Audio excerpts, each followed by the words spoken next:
ஒரு திருடன் திருடனும் திட்டம் போட்டான். இருட்டுனதும் போய் திருடணும். ஆனா ராத்திரி ஆனா உள்பக்கம் தாழ்பால் போட்டுருவாங்களே, எப்படி வீட்டுக்குள்ள போறது? யோசனை பண்ணான்.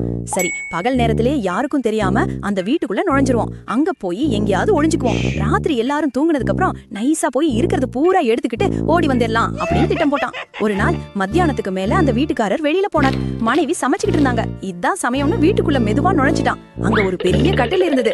அதுக்கு அடியில போய் பதுங்கிக்கிட்டான். இருட்டுனதும் நம்ம வேலையை ஆரம்பிக்கலான்னு வெளியில போயிருந்த வீட்டுக்காரர் திரும்பி வந்தார். நடு ராத்திரி விடிவிளக்கு லேசா எரிஞ்சுக்கிட்டு இருக்கு. வீட்டுக்காரர் லேசா கண்ணு முழிச்சார். கட்டிலுக்கு நேரா எதிரில ஒரு கண்ணாடி. அதுல பாக்குறான், கட்டிலுக்கு கீழே ஒரு திருடன் ஒளிஞ்சிருக்கிறது தெரிஞ்சு போச்சு. திருடன் திருடன் சத்தம் போடல, யோசனை பண்ணான். எதையும் வெளியில காட்டிக்காம ரொம்ப சர்வசாதாரணமா தன்னுடைய மனைவி கிட்ட பேச ஆரம்பிச்சான். மனைவியும் புத்திசாலி. அவங்களும் வீட்டுக்காரர் கேட்ட கேள்விக்கு பொருத்தமா பதில் சொல்ல ஆரம்பிச்சாங்க.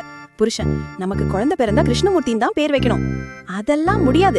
ஆம்பளை பிள்ளையா இருந்தா ஏகாம்பரம், பொம்பளை பிள்ளையா இருந்தா பங்கஜவல்லி. இதுதான் அவங்க மாமனார் மாமியார் பேரு, அதுதான் வைக்கணும் அப்படின்னாங்க அந்த அம்மா.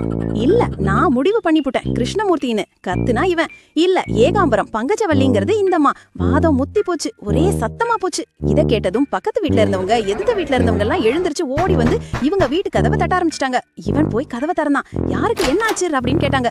கேட்டது யாருன்னா பக்கத்து வீட்டு கிருஷ்ணமூர்த்தி, எதிர்த்த வீட்டு ஏகாம்பரம், பங்கஜவல்லி. எல்லாரும், அடடே உங்களை கூப்பிடலீங்க, குழந்தைக்கு பேர் வைக்கிறது சம்பந்தமா எங்களுக்குள்ள சண்டைனா, வேணும்னா இதோ கட்டிலுக்கு அடியில ஒழிஞ்சிட்டு இருக்கானே ஒருத்தன், அவனை வேணா கேட்டு பாருங்க, அவன் தானே இதுக்கு சாட்சின்னு சொல்ல. உடனே எல்லாரும் விஷயத்தை புரிஞ்சுக்கிட்டு திருடனை புடிச்சு போலீஸ்ல ஒப்படைச்சிட்டாங்களாம்.